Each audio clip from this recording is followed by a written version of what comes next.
Hey everyone, hope you're doing great. Welcome back to my channel. In today's video, we'll dive into what if Naruto could copy any jutsu like the Sharingan. Smash that subscribe button, and be sure to peek at the description below. Let's begin. Uzumaki Naruto did not see the world the way other people did.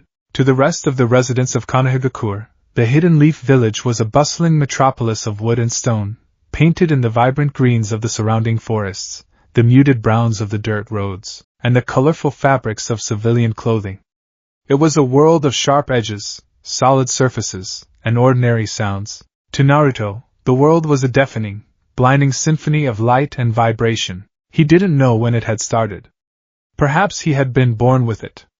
But as far back as his memory could reach, Naruto could feel the life force of everything around him. He didn't just see a person walking down the street.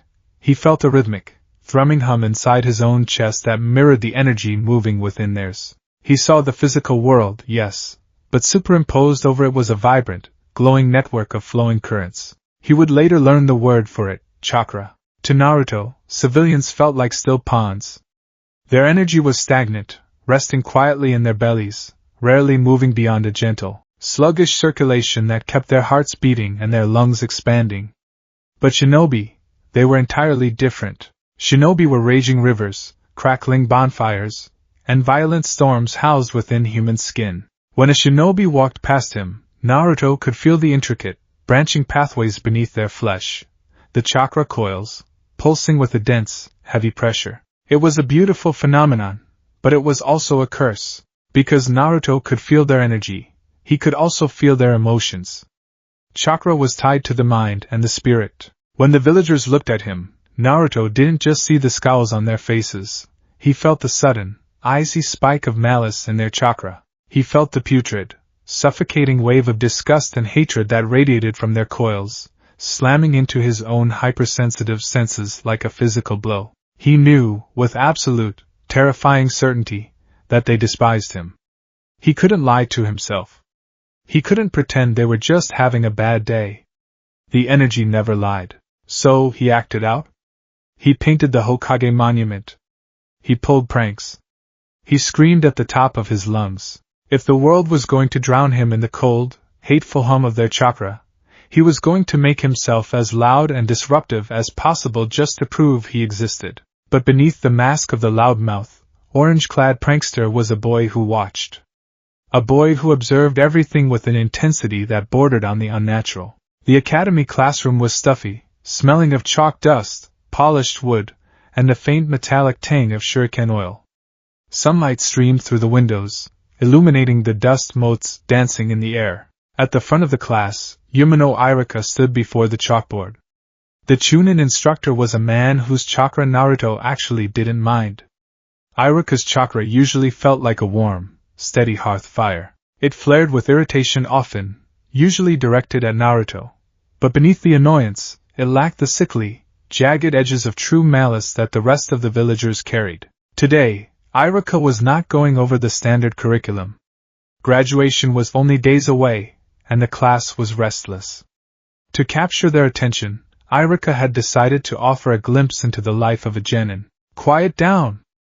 Iruka barked, his voice cutting through the chatter of the soon-to-be graduates. Sakura and Ino ceased their bickering over Sasuke. Kiba told Akamaru to sit, and Shikamaru lazily opened one eye from his desk. "Since the final exams are approaching, I want to show you what awaits you if you manage to pass," Iruka announced, stepping away from the desk. "You all have practiced the basic clone jutsu, the substitution, and the transformation. These are foundational E-rank techniques that require minimal chakra molding. But once you become genin, your jonin instructors will begin teaching you elemental manipulation." Naruto leaned forward in his seat at the back of the room, his bright blue eyes locking onto Iruka. "Elemental ninjutsu requires you to take your raw chakra, mold it in your coils, and convert it into a specific nature before expelling it," Iruka explained, raising his hands. "My primary affinity is fire, but I am also proficient in water and wind. I will demonstrate a basic D-rank wind release. Watch closely.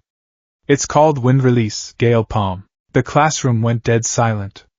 Even Sasuke Uchiha, who normally looked incredibly bored, leaned forward, his dark eyes tracking Irika's movements. Naruto didn't just watch Irika's hands. He stopped breathing. He opened his senses, letting the invisible dam in his mind drop. Instantly, the room lit up in Naruto's mind's eye. He felt the sluggish palms of the civilian-born students, the sharper, more active currents of the clan kids. Sasuke's chakra felt like smoldering charcoal, tight and controlled. Kiba's was wild and feral. Shino's was a buzzing, fragmented hum. But Naruto ignored them all. He locked onto Irika. There, Naruto thought, his heart pounding. Irika's hands came together, forming the sequence: snake, ram, boar, horse, bird. To the rest of the class, they were just fast hand gestures. But to Naruto, the hand seals were merely keys turning in a lock. With every seal, Naruto felt a sympathetic resonance echo in his own body. When Irika formed the snake seal, Naruto felt Irika's chakra draw up from the reservoir in his stomach, dense and heavy. With the ram seal, the chakra split into two streams, rushing up the spine. With the boar seal, it hit the lungs, and Naruto felt the distinct, sharp friction of the chakra changing its nature. It thinned out, becoming razor-sharp and volatile. It felt like cold air rushing through a narrow canyon. With the horse seal, it moved into the arms, traveling down the tenketsu of the forearms. With the bird seal, it pooled in the center of Irika's palms, compressing tightly. Wind release, gale palm, Irika declared. He thrust his hands forward, clapping them together.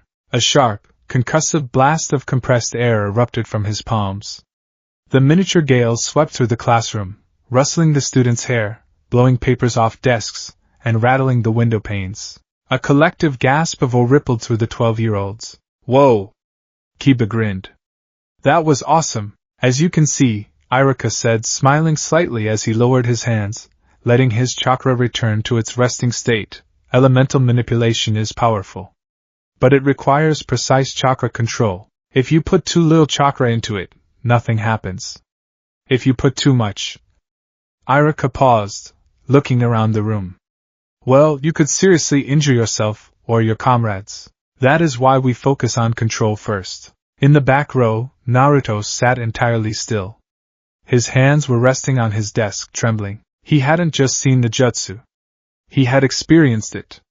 The pathway the chakra took, the exact pressure required to convert raw energy into wind, the specific tenketsu used to expel it. It was burned into his mind like a brand. His body remembered it. It felt like an itch beneath his skin, demanding to be scratched. I can do that, Naruto realized. The thought wasn't born of arrogance, but of simple, factual certainty. I know exactly how he did it. Alright, who wants to come down and try a basic leaf balancing exercise to test their control? Irika asked. Naruto didn't raise his hand. He didn't speak. He just stood up. The scrape of his chair drew the attention of the class. Irika blinked, surprised. Naruto? Do you want to volunteer for the control exercise? Naruto ignored the question. He walked down the steps of the lecture hall, his eyes glazed over, his mind entirely focused on the phantom sensation of the chakra pathway he had just felt. He reached the front of the room, standing a few feet away from Irika. Naruto? Irika asked, his brow furrowing. What are you doing? Snake, Naruto whispered. He brought his hands together, forming the seal. Irika's eyes widened slightly. Naruto didn't need to think. His body acted on pure muscle memory, guided by the chakra empathy that was screaming in his veins. He drew the chakra from his stomach. But here, there was a problem. Irika's chakra reservoir was a standard, respectable pool for a chunin. Naruto's chakra reservoir, swollen and mutated by a lifetime of containing the nine-tailed fox, was an unfathomable, churning ocean. When Naruto commanded his chakra to rise, it didn't flow like Irika's. It surged. It roared. Ram! The chakra rushed up his spine. It felt hot, almost scalding. Boar! It hit his lungs. Naruto forcefully applied the nature transformation he had felt from Irika. The massive surge of raw energy violently converted into wind chakra. It was so potent that the air around Naruto visibly shimmered, a low, whistling sound emanating from his chest. Naruto, wait! Irika yelled, suddenly recognizing the hand seals and feeling the terrifying spike of pressure in the room. Stop! Your chakra control, horse. The razor-sharp wind chakra flooded into Naruto's arms. His tenketsu screamed under the pressure. It was too much. He was pushing an ocean through a garden hose, but the pathway was exact. The mechanism was flawless. Bird. Naruto clapped his hands together, aiming at the blank chalkboard behind Iruka. Wind release, gale palm. Naruto yelled. What erupted from Naruto's hands was not a miniature gale. It was a localized hurricane. A deafening boom echoed through the academy as a massive, visible shockwave of violently spinning air blasted from his palms. Iruka only barely managed to throw himself to the floor, crossing his arms over his head. The blast hit the front of the classroom with the force of a battering ram. The chalkboard shattered into 1,000 pieces of shrapnel. The heavy oak desk flipped backward, splintering against the wall. The wall itself cracked, a spider web of fissures racing up to the ceiling. The concussive backdraft swept over the students, throwing Sakura and Ino out of their seats, flipping Shikamaru's desk, and sending a squalling Akamaru tumbling across the floor. The windows at the front of the room blew out outward, raining glass onto the training grounds below. Then, there was silence, save for the howling of the wind rushing in through the broken windows and the settling of dust. Naruto stood in the center of the destruction, his hands still clasped together. He was panting heavily, his forearms smoking slightly from the sheer friction of the chakra that had ripped through them. He blinked, the glaze leaving his eyes, as he looked at the decimated wall. Whoa, Naruto thought, his jaw dropping. That was way bigger than Iruka-sensei's. Ugh! Iruka groaned, pushing himself up from the floor. He was covered in chalk dust and wood splinters. He stared at the shattered wall, then slowly turned his head to look at the blonde boy standing beside him. The classroom erupted into chaos. Are you crazy, Naruto? Sakura shrieked, clutching her bruised elbow. He almost killed us. A civilian boy yelled, pointing a shaking finger at him. Sasuke slowly picked himself up from the floor, his eyes wide as he stared at the destruction. He looked from the shattered wall to Naruto, his dark eyes flashing with a mix of shock and sudden, intense anger. How did the dead last do that? Sasuke thought, his fists clenching. He'd perfectly replicated a D-rank elemental jutsu on his first try. No. That wasn't D-rank. That power. Iruka stood up to his full height. His face was pale, his expression a mix of absolute bewilderment and rising fury. He could feel the residual wind chakra lingering in the air. It was unrefined, feral, and overwhelmingly dense. But the structure of the jutsu, it was a perfect carbon copy of his gale palm. Naruto, Iruka said, his voice trembling slightly. How did you do that? Naruto looked up, rubbing the back of his neck nervously, sensing the sudden spike of fear and anger in the room's collective chakra. I just watched you, Iruka-sensei. I felt how you moved it in your chest, so I just did the exact same thing. Iruka stared at him. That was impossible. The Sharingan of the Uchiha clan could copy jutsu by memorizing the physical hand seals and deducing the chakra flow, but Naruto was an Uzumaki, and even an Uchiha couldn't just feel someone else's internal chakra molding. Furthermore, to perform elemental transformation without years of dedicated leaf-cutting and waterfall-splitting exercises, it defied all logic. But looking at the ruined classroom, Iruka knew he couldn't entertain the impossibility of it right now. Right now, he was a teacher with a destroyed classroom and terrified students. You recklessly endangered the entire class. Iruka roared, his big head jutsu momentarily making his head massive in his anger. Your chakra control is non-existent. You overpowered the jutsu because you have no discipline.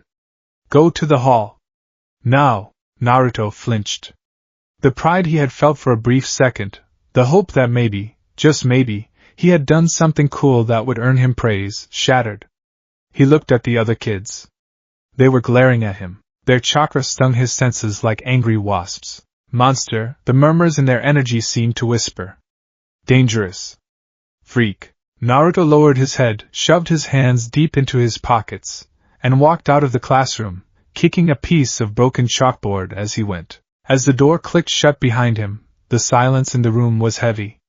Sasuke kept his eyes glued to the door, a dark, competitive jealousy igniting in his chest. The sun was beginning to set, casting long, bloody streaks of orange and red across the Hokage monument. Naruto sat alone on the swing beneath the large oak tree outside the academy. The graduation exam had concluded an hour ago. He had failed. When Iruka had tested him on the standard clone jutsu, Naruto had tried to apply the same focus he used for the Gale Palm. He had pulled on his chakra, trying to form the delicate, ethereal construct of an illusionary clone. But his massive chakra reserves refused to be constrained into such a flimsy mold. The clone had come out as a pale, sickly, dead-looking lump on the floor. Iruka had failed him. Again. Now Naruto watched from a distance as the other children celebrated with their parents. He watched fathers ruffle their sons' hair. He watched mothers hug their daughters, crying tears of pride. And worse, he felt it. He felt the pure, unadulterated warmth of familial love radiating from their chakra networks. It was a beautiful, golden hum that made his own chest ache with a hollow, crushing emptiness. He wanted that. He wanted someone's chakra to reach out to his with that same warm resonance. Instead, when the parents looked his way, the golden hum vanished, replaced instantly by the cold, jagged ice of contempt. There he is. The boy. I heard he almost blew up the classroom today. They should lock him up. It's a good thing he failed. A monster like that shouldn't be a ninja. Naruto gripped the ropes of the swing until his knuckles turned white, biting his lips so hard he tasted blood. I'm not a monster, he thought, tears stinging the corners of his eyes. I'm Uzumaki Naruto. I'm going to be Hokage, and then you'll all have to look at me differently. Naruto. Naruto flinched, looking up. Standing a few feet away, leaning against the tree trunk, was Mizuki. The white-haired Chunin had a gentle smile on his face, but Naruto's breath hitched. He looked at Mizuki, and his chakra empathy flared to life. Unlike Iruka's warm, steady fire, Mizuki's chakra felt wrong. It was oily. It felt like a swamp hiding poisonous vipers. The smile on the man's face did not match the dark, treacherous, sickly sweet hum of his energy. Normally, Naruto would have run.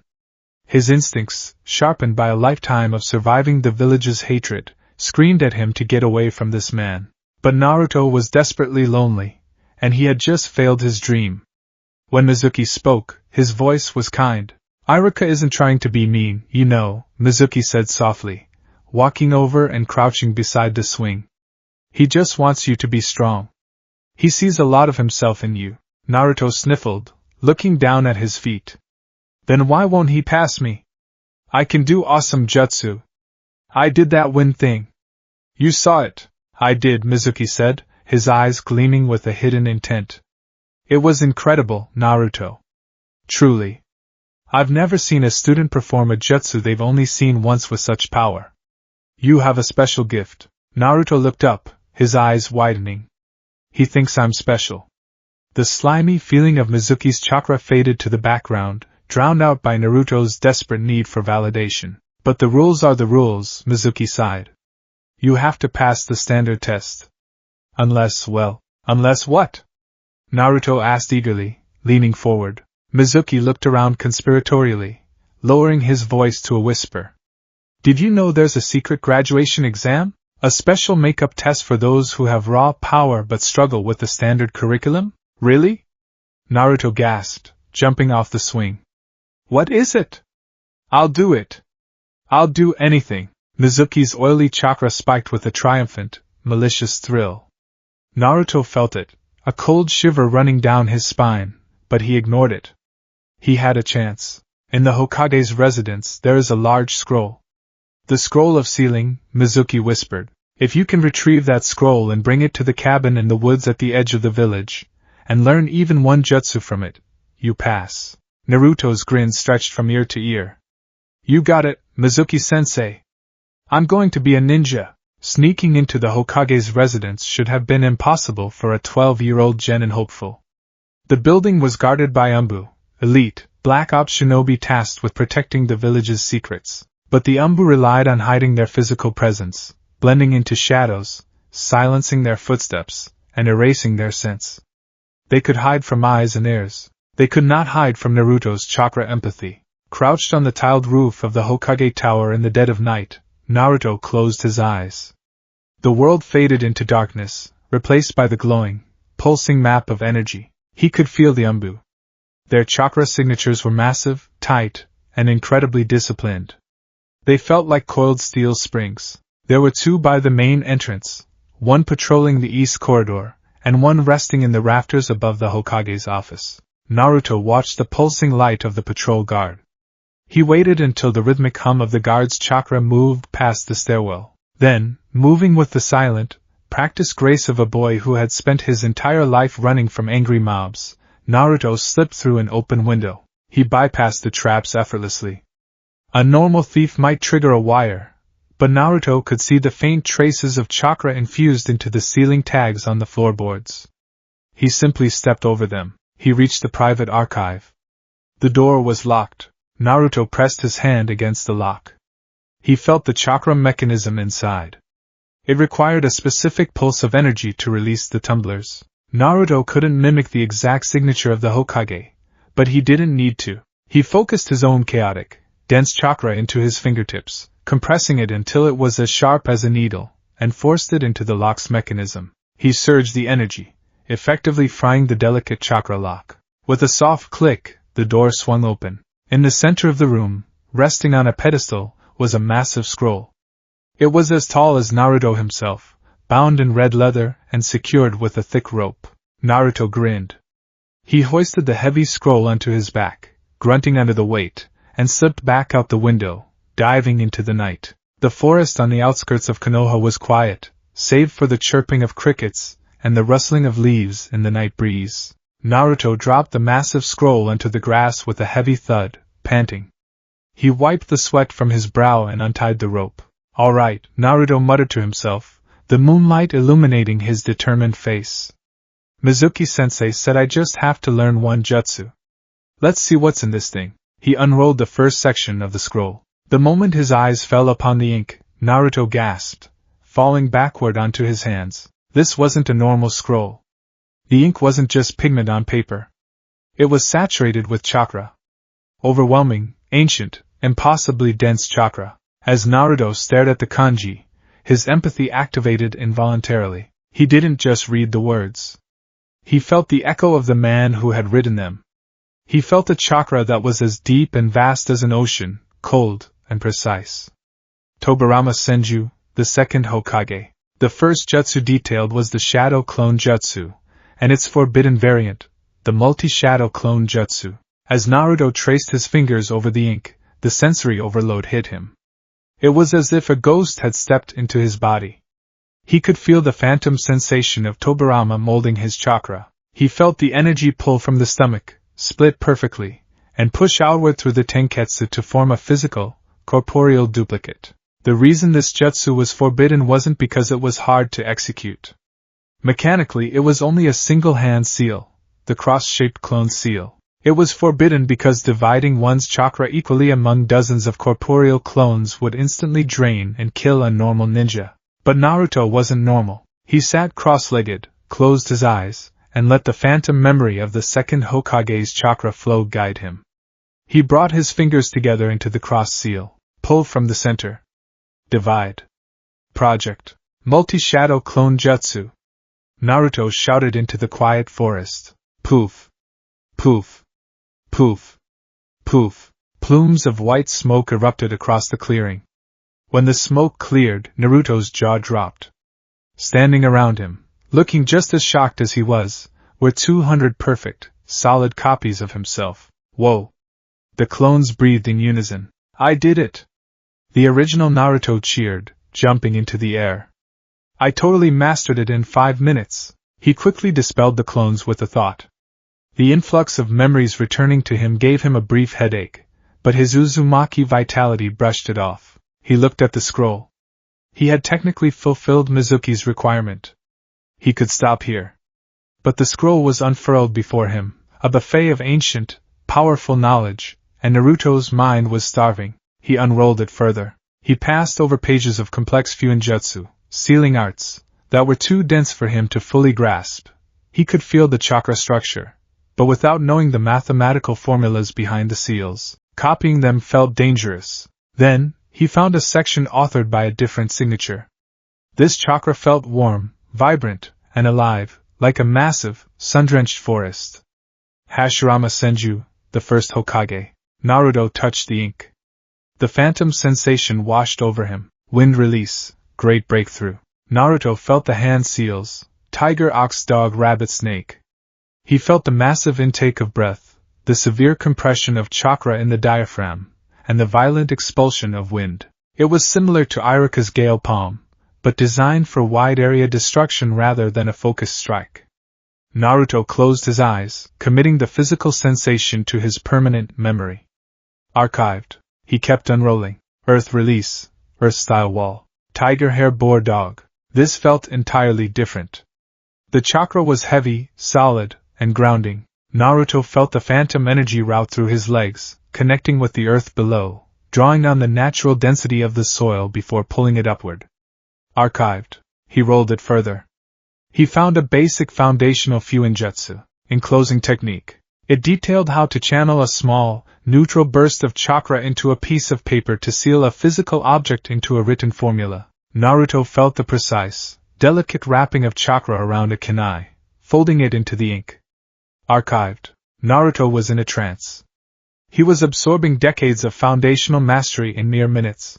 The world faded away as he sat in the clearing, his hands twitching as he silently wove through dozens of hand seals, his internal chakra coils adapting, stretching, and learning to mimic the flows he was reading from the scroll. He didn't know how much time had passed until he felt a sudden, familiar presence rocketing through the forest toward him. Warm, steady, hearth fire. Spiking with panic, Naruto snapped out of his trance. He rolled the scroll up quickly just as Iruka dropped from the canopy, landing heavily in the clearing. Iruka was panting, his face pale and covered in sweat. Naruto! He yelled, his voice a mix of fury and overwhelming relief. Iruka-sensei! Naruto grinned, scratching the back of his head. Man, you found me fast. I only had time to learn a few jutsu. Iruka froze, his anger momentarily overridden by confusion. You learned a few jutsu? From the scroll of sealing? Yeah. Naruto beamed, stepping away from the scroll. Mizuki-sensei was right. This secret exam is way better than the normal one. I mastered the shadow clone jutsu, and I even picked up a wind and earth trick. Iruka's blood ran cold. Mizuki told you about this? Suddenly, the hair on the back of Naruto's neck stood up. A new chakra signature entered his range. It was above them. It was the oily, sickly sweet swamp he had felt earlier, but now, it was boiling with violent, unrestrained killing intent. Sensei, move! Naruto screamed, his body reacting before his conscious mind could process the threat. Iruka barely had time to turn his head before a barrage of kunai rained down from the trees. He threw himself to the side, pushing Naruto out of the way, but one of the blades caught him in the leg. Iruka grunted, hitting the dirt. Standing on a thick branch above them, moonlight reflecting off the massive Fuma shuriken strapped to his back, was Mizuki. Well done, Naruto, Mizuki sneered, his eyes locked onto the scroll of sealing. You brought it right to me. Now, hand it over. Mizuki! Iruka roared, clutching his bleeding thigh. What are you doing? Do you know what you've manipulated him into doing? I'm taking what I deserve, Iruka, Mizuki laughed, stepping off the branch and landing in the clearing. The village is weak. I'm taking the scroll to Orochimaru. But first, Naruto, give me the scroll. If you do, I won't have to kill you. Naruto backed up, standing protectively in front of the massive scroll. His mind was spinning. The betrayal stung, but the physical sensation of Mizuki's malicious chakra was suffocating. You lied to me, Naruto whispered, his fists clenching. There is no secret exam. Of course not, you idiot, Mizuki scoffed. Why would there be a secret exam for a demon? Mizuki, stop! Iruka yelled, trying to stand, but wincing as his leg gave out. It's forbidden. Forbidden? Mizuki laughed cruelly. You want to know what's really forbidden, Naruto? Do you want to know why everyone in the village hates you? Why Iruka hates you? No! Iruka shouted. 12 years ago, Mizuki said, his voice dropping into a dark, gleeful cadence, the nine-tailed fox attacked our village. It killed hundreds. It killed Iruka's parents. Naruto's eyes widened. He looked back at Irika, whose face was a mask of agony. The fourth Hokage didn't kill the fox, Naruto, Mizuki continued, raising a hand and pointing a finger directly at the blonde boy's chest. He sealed it. He sealed it inside a baby. You are the nine-tailed fox, Naruto. You are the demon that killed Irika's family. That's why everyone looks at you like you're trash. Because you are. Silence descended upon the clearing. Naruto stood frozen. His breath hitched in his throat. The words echoed in his mind, slotting into place with horrifying clarity. Monster. Freak. He should be locked up. It wasn't just that he was an orphan. It wasn't just that he pulled pranks. He was the vessel for a calamity. Deep within the darkest recesses of Naruto's mind, a massive, rusted cage shook. For a fraction of a second, Naruto didn't feel his own chakra. He felt a presence so ancient, so malevolent, and so unimaginably dense that it made Mizuki's killing intent feel like a cool breeze. A wave of red, bubbling, demonic chakra leaked into Naruto's coils. Naruto let out a choked gasp, his vision swimming with a red haze. The urge to rip Mizuki apart, to shred the entire forest, to burn the village to the ground, it flared so hot it almost consumed him. Die, demon! Mizuki roared, unlatching the massive Fuma shuriken from his back. He spun it, the blades whining as they sliced through the air, and hurled it directly at Naruto. Naruto couldn't move. The revelation and the sudden influx of the fox's chakra had paralyzed him. He watched the spinning blades of death close the distance. Thwack! Blood splattered across Naruto's face. Warm, wet, and smelling of copper, Naruto blinked, the red haze fading from his vision. He hadn't been hit. Standing in front of him, taking the full brunt of the massive shuriken in his back, was Irika. The blade was buried deep between his shoulder blades, blood soaking his Chunin vest. "Why?" Naruto stammered, his voice breaking. He looked at Irika. Naruto opened his empathy. He reached out to feel Irika's chakra, expecting to find the hatred Mizuki had spoken of. He expected to find the icy malice of a man protecting his parents' killer out of mere duty, but he didn't. Irika's chakra was crying. It was trembling with pain, yes, but beneath it all, it was wrapped in a profound, protective warmth. There was no hatred. Only a desperate, fiercely protective love. Because... Irika coughed, blood dribbling down his chin. "We're the same, Naruto." Irika turned his head, looking over his shoulder at the boy. Tears were streaming down the teacher's face. "After my parents died, no one paid attention to me. I acted out. I was the class clown. I did stupid things just to get people to look at me. I know how much it hurts, Naruto.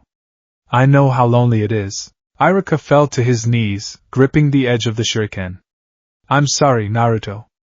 I should have done better. I shouldn't have let you suffer alone." "Pathetic." Mizuki spat, drawing a kunai. "You're crying over the beast that slaughtered your family.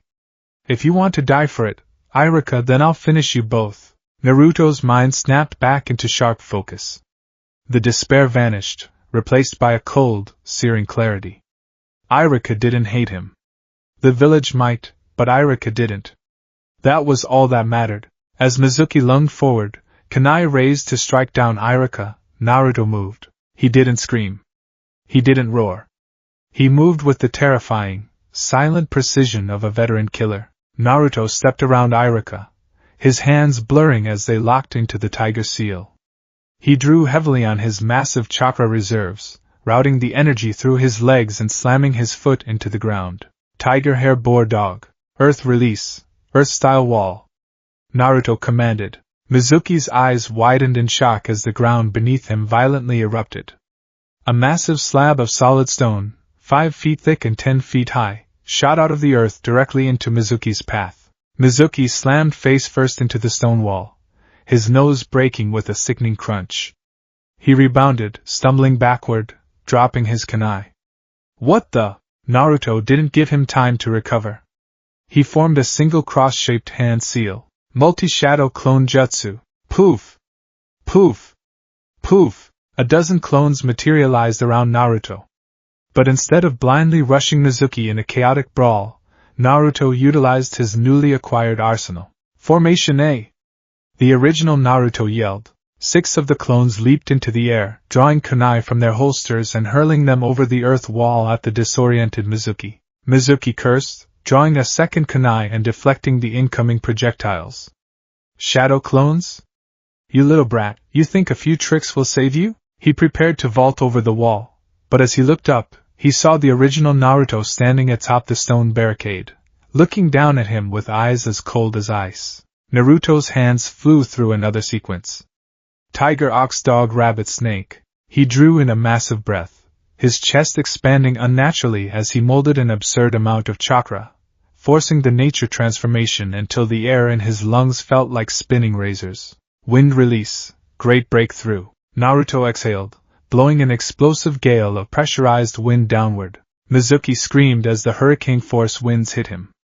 The sheer concussive pressure slammed him back into the dirt. The wind was so sharp it sliced through his Chunin uniform, carving shallow, bleeding cuts across his arms and face.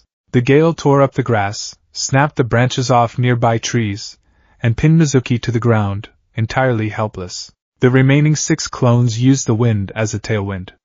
They launched themselves off the top of the earth wall, accelerating to speeds a genin had no right to reach, riding the slipstream of the great breakthrough. They descended on Mizuki like a pack of starving wolves. A fist caught Mizuki in the jaw, snapping his head to the side. A heel drove into his stomach, forcing the breath from his lungs.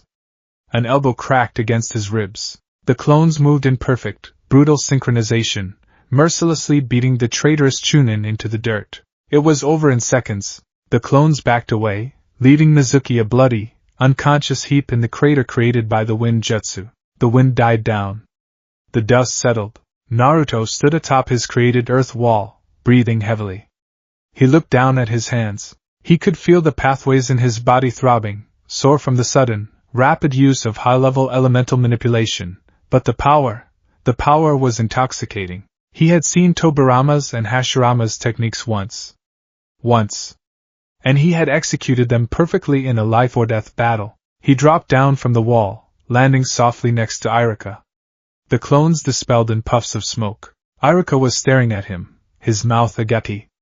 He had ignored the pain in his back to watch the spectacle. He had just watched a 12-year-old academy failure seamlessly chain a B-rank earth ninjutsu into a forbidden kinjutsu, followed by a C-rank wind ninjutsu, coordinating them all flawlessly. It wasn't just raw power. It was tactical genius. Naruto. Iruka breathed, entirely dumbfounded. How? Naruto knelt beside Iruka, his expression softening back into the goofy, vulnerable boy he truly was. I told you, Iruka-sensei. I read the scroll. I can feel how jutsu work. When I read it, or when I see someone do it, I can feel the chakra inside them. And then I just copy it. Iruka stared into Naruto's blue eyes. The implication of what Naruto was saying hit him like a physical blow. He can feel chakra molding. He can copy anything he senses. The Sharingan was feared across the elemental nations because an Uchiha could memorize hand signs and predict movements. But the Sharingan required the user to figure out the internal chakra molding themselves. Naruto didn't need to guess. He felt the exact blueprint.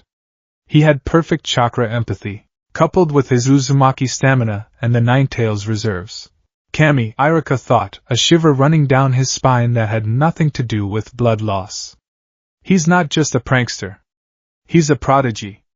A terrifying, unprecedented prodigy. Sensei? Naruto asked nervously, tears welling in his eyes again as he looked at the shuriken in Iruka's back. Are you going to die? Iruka shook his head, breaking out of his stupor. He smiled gently. No, Naruto. I'll be fine. Come here. Naruto leaned in. Iruka reached up, unbuckling the Hittite, the leaf headband, from his own forehead. His hands shook slightly as he tied it securely around Naruto's head, covering the goggles the boy always wore. Congratulations, Naruto, Iruka whispered, his warm chakra enveloping Naruto in a sensation of absolute acceptance. You graduate. Naruto's eyes widened. He reached up, his fingers brushing against the cool metal of the leaf insignia. He let out a choked sob, burying his face in Iruka's shoulder, weeping uncontrollably. He wasn't a monster. He was a ninja of the hidden leaf. Miles away, in the highest office of the Hokage Tower, Hiruzen Sarutobi sat behind his desk. The room was dark, lit only by the glowing image within the crystal ball resting on his desk. The third Hokage, the god of shinobi, puffed slowly on his pipe, his aged eyes reflecting the scene in the forest. He had watched the entire encounter. He had watched Naruto steal the scroll. He had allowed it, wanting to see who had put the boy up to it. He had watched Mizuki's betrayal, but most importantly, he had watched Naruto fight. Hiruzen exhaled a long plume of purple smoke.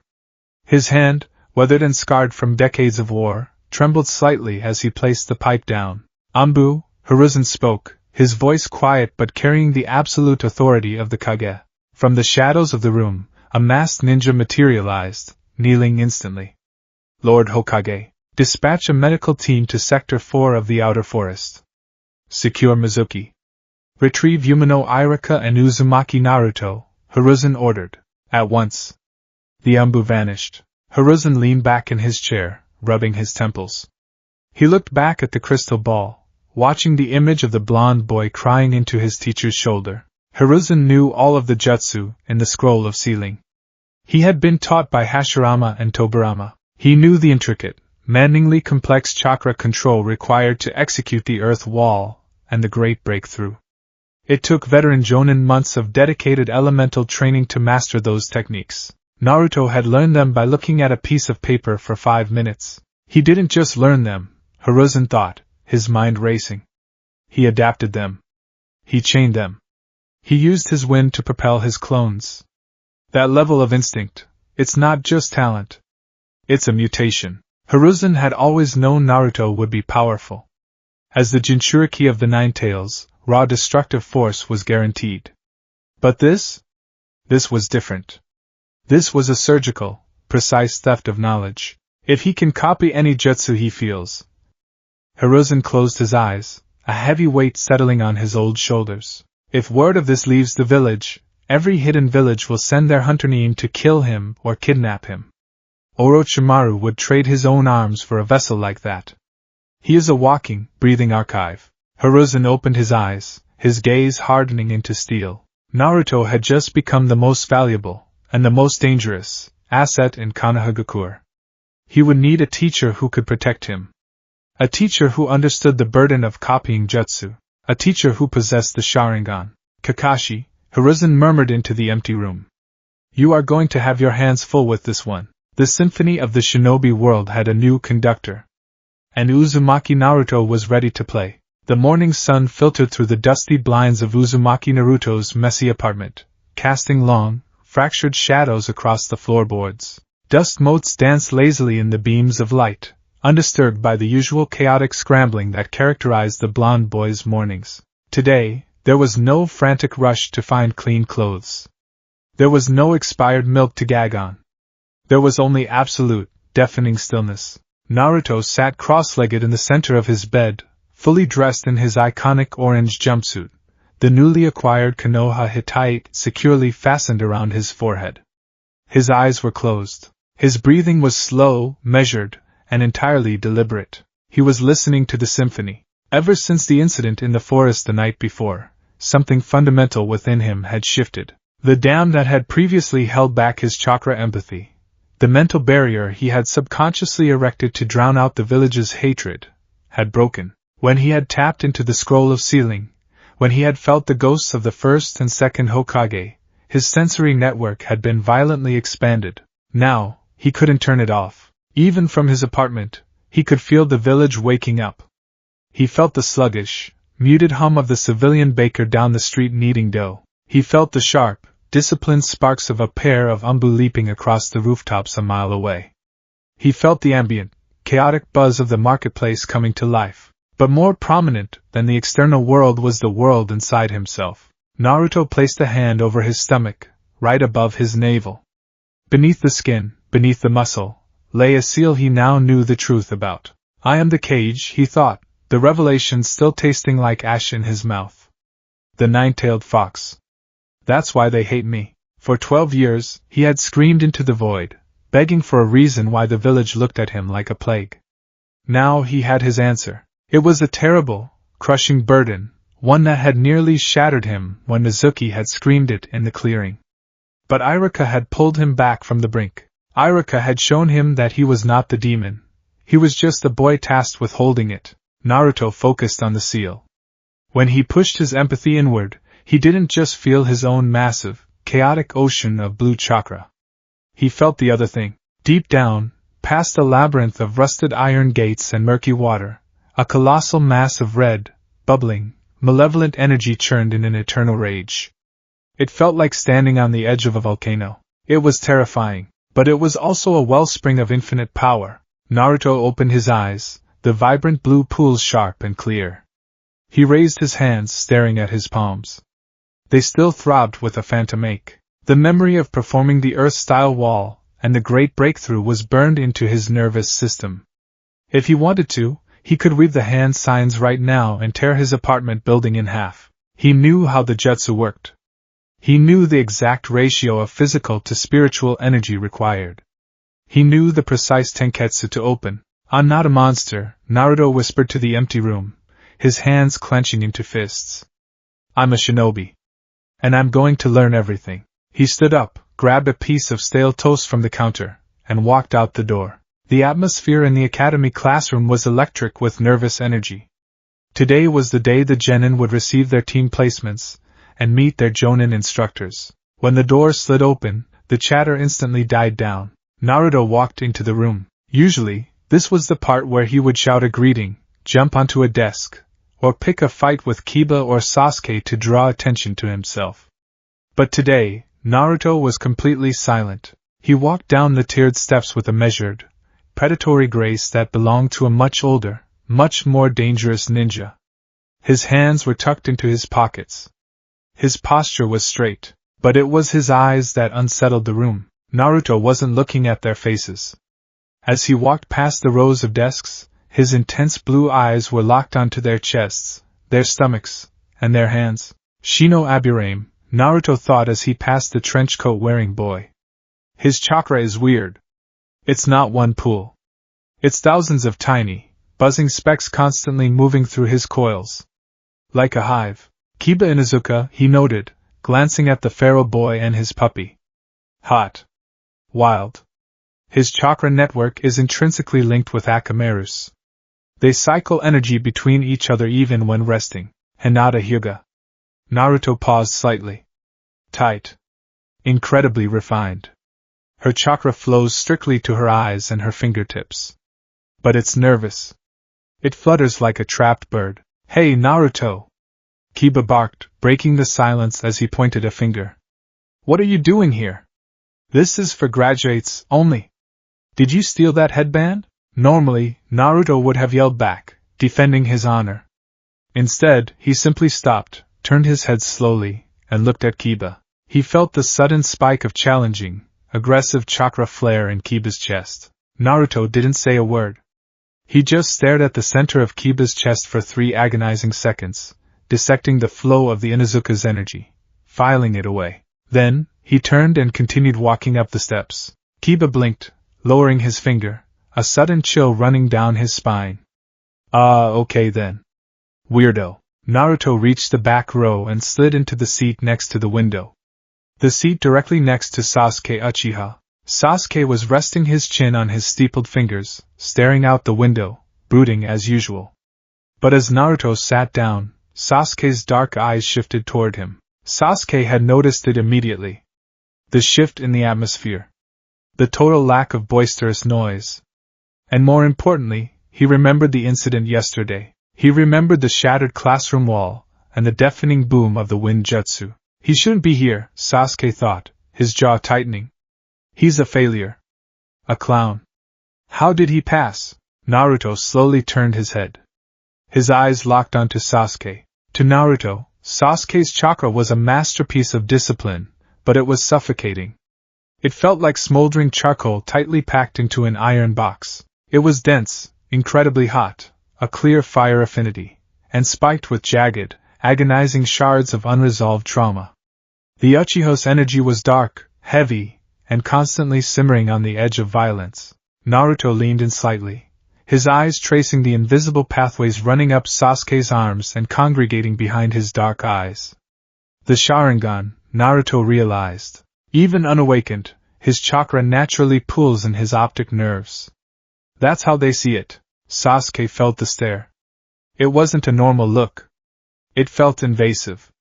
It felt as though Naruto was peering through his clothes, peeling back his skin, and examining his very soul. What are you looking at, loser? Sasuke snapped, his voice a low, dangerous hiss. Naruto didn't blink. He just continued to stare at Sasuke's chest, watching the smoldering charcoal chakra flare with irritation. Your chakra is really tight, Sasuke, Naruto said quietly, his voice devoid of its usual grating pitch. It's like you're holding your breath all the time. Sasuke stiffened, his eyes widening marginally. Chakra? What the hell is he talking about? Shut up, Sasuke retorted, turning his body away. You don't know anything about me. I know you use fire jutsu, Naruto replied evenly. I can feel the heat in your lungs. Before Sasuke could process that terrifyingly accurate assessment, the door to the classroom slammed open, and Sakura Haruno and Ino Yamanaka burst in, panting heavily from their daily race to the academy. I won, Ino pig! Sakura cheered before her eyes immediately locked onto Sasuke. Sasuke-kun! Good morning! Sakura rushed up the steps, completely ignoring Naruto's new demeanor. She shoved her way into the aisle.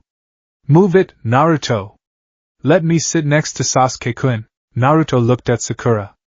Her chakra was remarkably small compared to Sasuke's or his own, but it was pristine. It flowed through her coils like a perfectly calm, clear stream.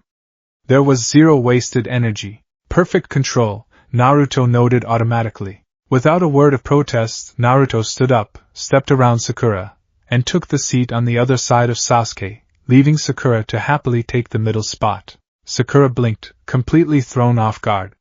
Usually, this resulted in a shouting match, with Naruto begging for her attention.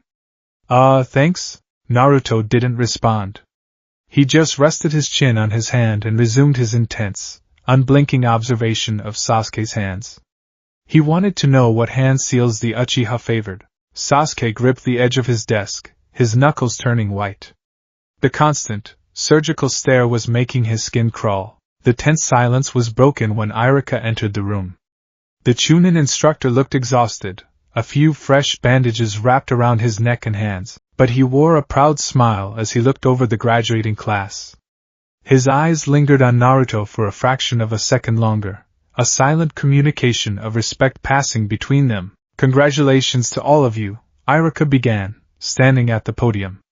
As of today, you are all officially genin of the Hidden Leaf Village. You have passed the foundational trials, but your true journey as shinobi begins now. Irika picked up a clipboard. From here on out, you will be placed into 3-man squads. These squads will be led by an elite jonin instructor. We have balanced the teams based on your individual skills, test scores, and compatibilities. A collective groan rippled through the room. I will now announce the teams, Irika said, ignoring the complaints. Naruto tuned out the first few numbers. He wasn't particularly interested in who went with who, unless they had a jutsu he wanted to see. He passively noted that Hinata, Kiba, and Shino were placed together on Team 8, a tracking squad. He noted Shikamaru, Ino, and Choji were Team 10, the classic Ino Shikacho formation. Team 7, Irika called out. Uzumaki Naruto. Haruno Sakura. Naruto felt Sakura's chakra plummet into despair. He felt her internal groan of agony at being paired with the dead last. And Uchiha Sasuke. Instantly, Sakura's chakra skyrocketed into a blinding crescendo of joy. She leaped out of her seat, cheering victoriously. Sasuke, conversely, simply sighed, his dark chakra tightening further. Naruto remained entirely still. He looked at Sasuke, then at Sakura. The highest scorer, the perfect control, and me, Naruto analyzed. Irika-sensei put us together for a reason. Sasuke has the firepower, Sakura has the control, and I. Naruto clenched his fists. I have everything else. Your jonin instructors will be arriving shortly to collect you, Irika finished, placing the clipboard down. Take this time to get acquainted with your new teams. And good luck. All of you. Iruka dismissed the class, and slowly, the room began to empty out as various jonin arrived to pick up their genin. Karina Yuhi collected Team 8, her genjutsu-laced chakra feeling like a dizzying, beautiful mist to Naruto's senses. Asuma Sarutobi collected Team 10, smelling of smoke and carrying a heavy, wind-natured chakra that made Naruto's own wind affinity hum in response. Soon, only Team 7 remained in the classroom. An hour passed. Sakura tried to make conversation with Sasuke, who completely ignored her. Naruto remained in his seat, his eyes closed, practicing pulling his own massive chakra from his stomach to his chest and back down again, trying to refine the speed at which he could mold it. 2 hours passed. Sakura grew agitated, pacing the front of the room. Where is he? Every other team has already left. It's completely unprofessional. Sasuke scoffed softly, his eyes closed. Complaining won't make him arrive faster. 3 hours passed. The sun was beginning to dip, casting long orange rays through the windows. The silence in the room had become oppressive. The air was thick with the combined frustration of the 3 genin. I can't take this anymore, Sakura yelled, marching up to the front door. She grabbed a chalk eraser from the tray and wedged it into the gap above the sliding door. This is what he gets for making us wait. Our Jonin is an elite ninja, Sakura, Sasuke said condescendingly, not even opening his eyes. He's not going to fall for a booby trap meant for a 5-year-old. Actually, Naruto spoke up, his voice startling both of them. He opened his eyes, staring directly at the wooden door. He's standing right outside. Sasuke's eyes snapped open. Sakura froze. What? Sakura asked. He just arrived, Naruto said softly, his empathy flaring. Through the wood of the door, Naruto felt a chakra signature that made his breath catch in his throat. It wasn't the warm fire of Iruka, or the sickly swamp of Mizuki. It was a terrifying, jagged mountain of condensed lightning. It felt impossibly sharp, lethal, and devastatingly cold. But strangest of all, Naruto felt a secondary pulse coming from the Jonin's left eye, a swirling, dark, hypnotic drain on his energy network. His left eye, Naruto thought, narrowing his own. His chakra is constantly being sucked into it.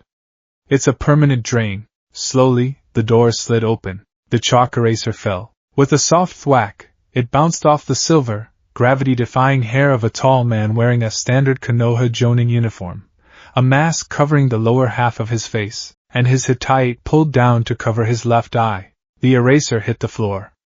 The silence stretched. The man said, his visible dark eye curving into a lazy crescent. My first impression of this group is that I hate you. Sakura slumped in defeat.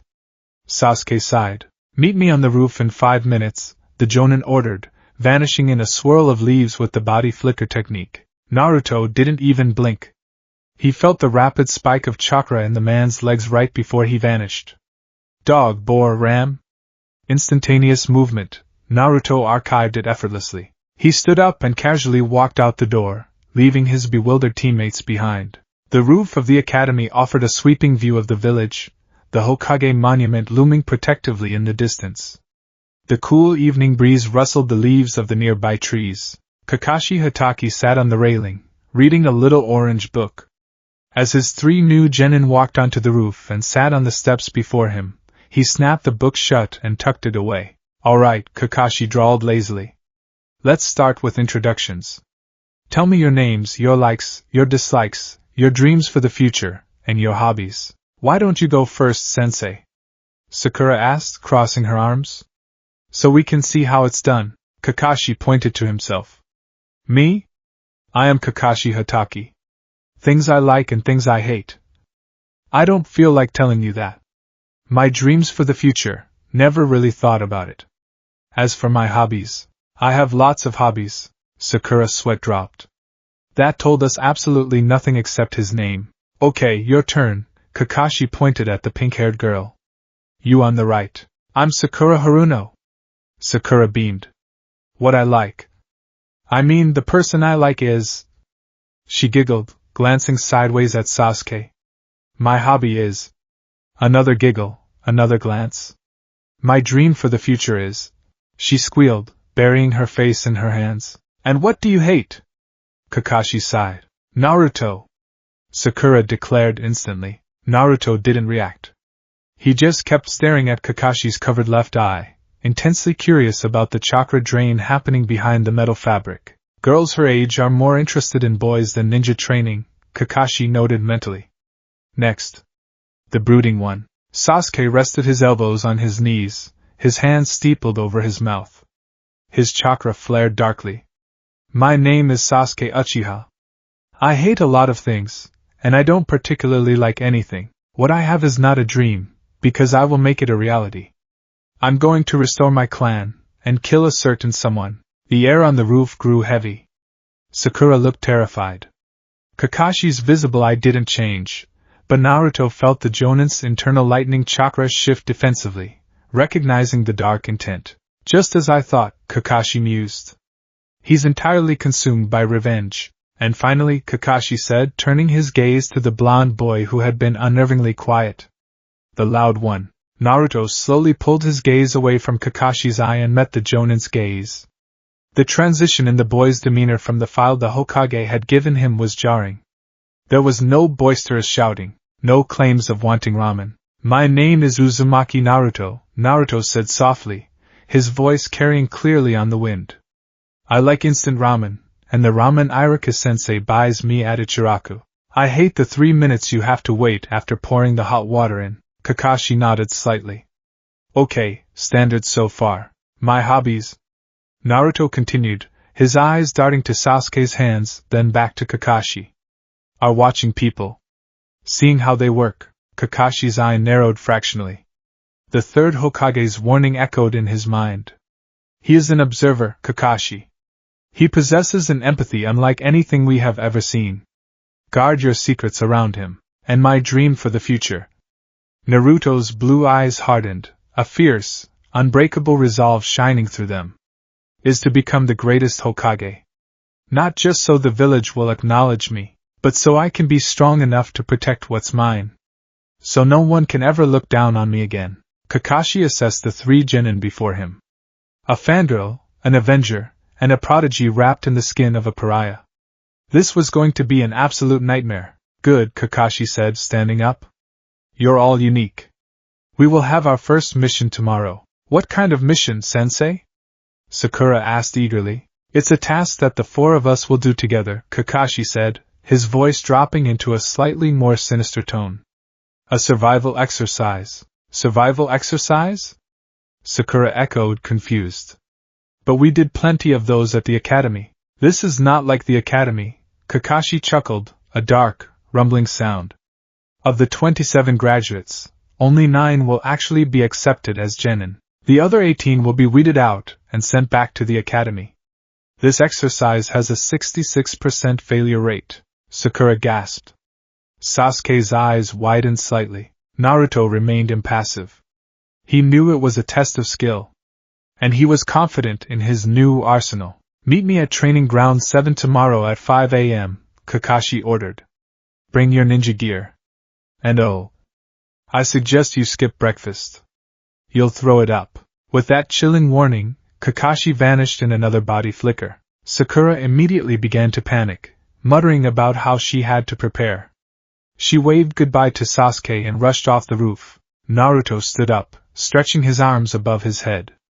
His coils were aching slightly from the prolonged tension of the day. He turned to leave, intending to head to the training grounds early to practice his chakra control. Hold it, loser. Naruto stopped. He turned around. Sasuke had stood up. The Uchiha's fists were clenched at his sides. The smoldering charcoal of his chakra was flaring wildly, spiking with anger and an intense, burning competitive drive. What is your problem today? Sasuke demanded, taking a step toward Naruto. You've been staring at me all day. You didn't yell. You didn't make a fool of yourself. What kind of game are you playing? Naruto tilted his head. I'm not playing a game, Sasuke. I was just watching you. Why? Sasuke snapped, his pride unable to handle the surgical scrutiny of the dead last. Trying to figure out how outmatched you are? Trying to see the gap between an elite bloodline and a failure? Naruto felt the arrogance in Sasuke's chakra, but beneath it, he felt the insecurity. Sasuke needed to be better. He needed to be the strongest to achieve his revenge. Naruto's sudden shift had disrupted his worldview. No, Naruto answered honestly. I just wanted to see your chakra. I wanted to see how you mold your fire jutsu. Sasuke froze. For a second, he thought he misheard. My chakra? You can't see chakra, you idiot. You don't have the Sharingan. I don't need to see it, Naruto said, tapping the center of his chest. I can feel it. I felt you wanting to fight me since we sat down in the classroom. Sasuke's eyes narrowed into slits. This was an insult. The dead last was mocking him, pretending to have sensory abilities that rivaled his clan's visual prowess. You think you're suddenly a real ninja because you managed to graduate? Sasuke sneered, dropping into a loose taijutsu stance. Let's see if your skills match your mouth. Show me what you feel, Naruto. Naruto looked at Sasuke's stance. He felt the tension in the Uchiha's calves, the rapid circulation of chakra to his forearms to increase striking speed. Naruto didn't drop into the standard academy brawling stance. Instead, he stood perfectly still, his hands hanging loosely by his sides, his eyes tracking the flow of energy in Sasuke's body. Fine, Naruto said softly. Sasuke moved. He was fast, arguably the fastest genin in the village. He closed the distance in a fraction of a second, aiming a devastating spinning back kick at Naruto's head. Normally, Naruto would have been sent flying. His eyes couldn't track the movement, but his empathy did. A millisecond before Sasuke's muscles twitched, Naruto felt the massive spike of chakra surge into Sasuke's right leg. It acted as an unavoidable tell.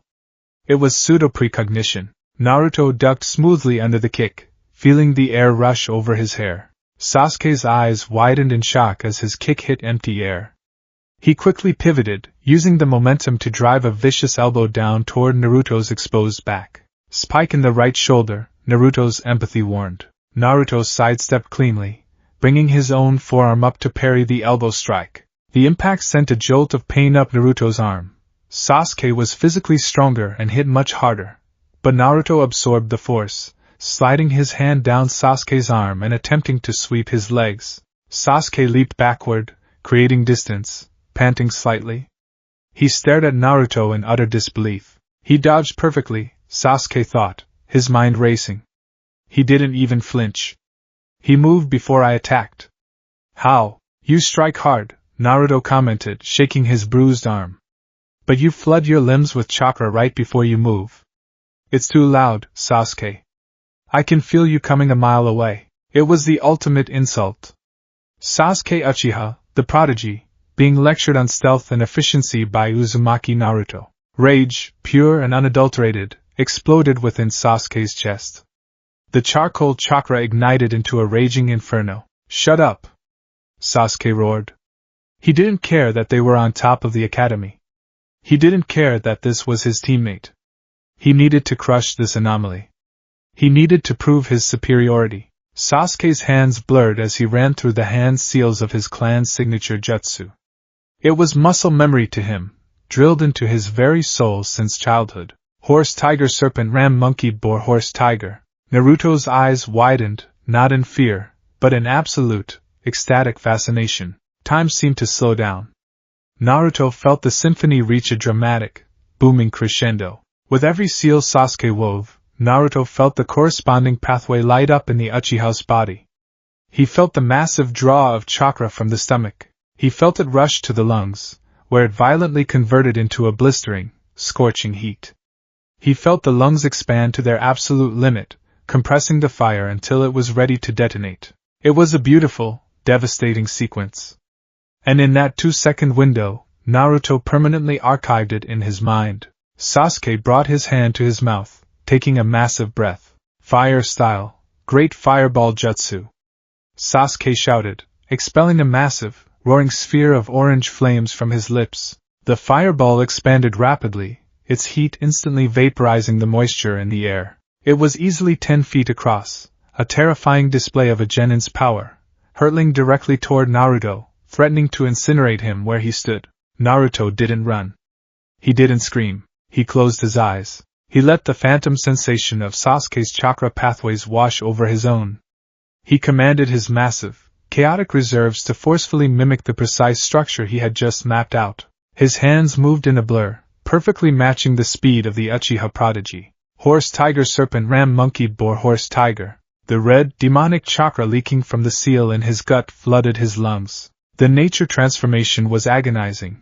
His coils weren't used to fire, but the sheer volume of his chakra forced the transformation through brute strength. His chest expanded unnaturally, burning with a heat that felt like swallowing molten glass. Naruto opened his eyes, bringing his hand to his mouth, forming the exact same funneling shape as Sasuke. Fire style, great fireball jutsu. Naruto roared. From Naruto's lips erupted a fireball of his own. But fueled by the Uzumaki reserves and a fraction of the Nine-Tails' raw power, it was not the bright orange of a standard fire jutsu. It was a vicious, blindingly bright crimson, laced with streaks of chaotic blue. Sasuke's eyes nearly bulged out of his skull as he watched his clan's sacred, closely guarded secret jutsu explode from the mouth of the village idiot. The two fireballs met in the exact center of the academy roof. The collision was catastrophic. A deafening roar echoed across the village as the opposing flames ground against each other. The heat was immense, melting the tar on the roof and shattering the nearby windows from the thermal shock. For a second, they were deadlocked. Then, Naruto's overwhelming chakra reserves tipped the scale.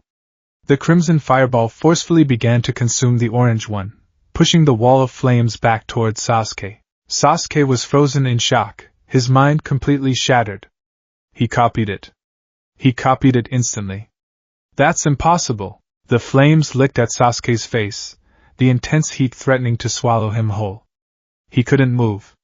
He had exhausted his chakra pool on that strike. Suddenly, a blur of motion appeared between them. Earth-style, mud wall.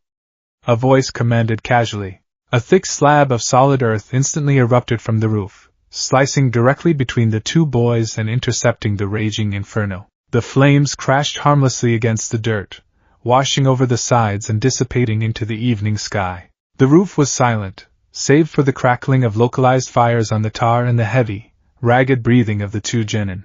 Kakashi Hatake stood on top of the mud wall, his hands casually tucked into his pockets, his single visible eye looking down at them. He had returned to check on his new team's dynamic, sensing the massive spike in chakra from across the village. He had arrived just in time to witness the impossible. He had watched Sasuke weave the hand signs.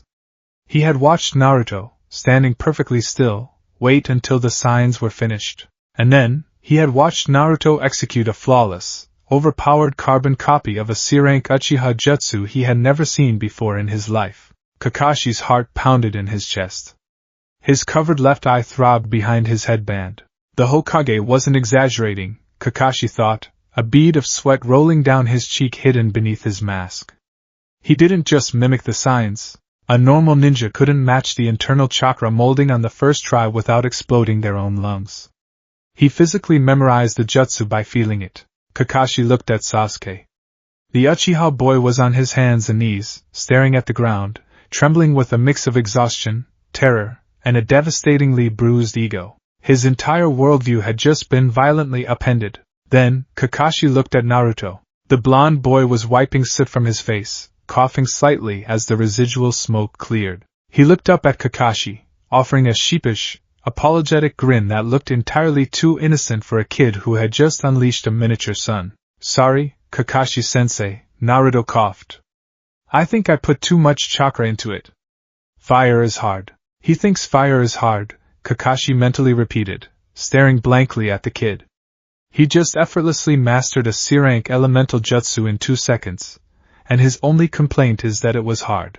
Kakashi let out a long, weary sigh, running a hand through his gravity-defying silver hair. He leaped down from the mud wall, landing softly between the two boys. I told you to save your energy for tomorrow, Kakashi scolded lazily, though his eye was deadly serious. Destroying village property is coming out of your mission pay. Sasuke slowly stood up, glaring at Naruto with a hatred so intense it was practically tangible. How did you do that? He hissed, his voice trembling. That is Uchiha Jutsu. Who taught you? Naruto looked at Sasuke, his empathy feeling the shattered pride radiating from the boy. You did, Sasuke. You just showed it to me. Sasuke let out a furious roar and lunged forward, drawing a kunai. Enough, Kakashi commanded. Kakashi didn't raise his voice, but the sudden, suffocating release of his killing intent froze both genin in their tracks. It was like a physical weight pressing down on their chests. To Naruto's heightened senses, Kakashi's chakra suddenly felt like a massive, coiled serpent ready to strike. You are teammates, Kakashi said coldly, his lone eye boring into Sasuke. If you try to kill each other over bruised egos, I won't just fail you tomorrow. I will permanently bar you from the ninja registry. Am I understood? Sasuke gritted his teeth, sliding the kunai back into his holster. He turned his back on them and walked toward the stairwell, his fists clenched tight enough to draw blood from his palms. I'll be there tomorrow, he muttered, disappearing down the stairs. Kakashi turned his gaze to Naruto. Naruto stood his ground, meeting the Jonin's gaze. He could feel Kakashi analyzing him. You have a dangerous gift, Naruto, Kakashi said softly, the killing intent vanishing as quickly as it had appeared. Copying a jutsu is one thing, but using a jutsu without understanding the philosophy behind it, without having the foundation to support it, that will get you killed. 1,000 tools are useless in the hands of a man who doesn't know how to build. Naruto frowned, processing the words. But I do understand it. I feel exactly how it works. Mechanically, yes, Kakashi agreed, stepping closer. But a jutsu is not just plumbing, Naruto. It is intent. It is your soul shaping reality. If you rely solely on stealing the hard work of others, you will never forge an identity of your own.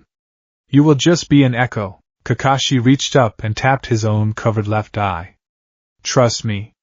I know. With that cryptic warning, Kakashi vanished in a swirl of leaves, leaving the mud wall to slowly crumble into dust. Naruto stood alone on the ruined rooftop. The setting sun painted the village in shades of violent crimson and deep shadow. He thought about what Kakashi had said.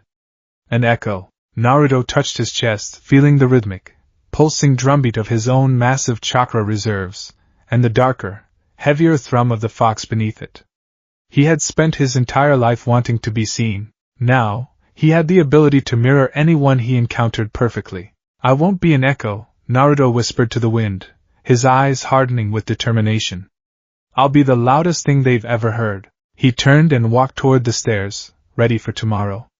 The survival test awaited, and Naruto was eager to see what new jutsu the famous copy ninja would bring to the table. He was going to absorb it all. The morning mist clung to the grass of Training Ground 7 like a thick, damp blanket.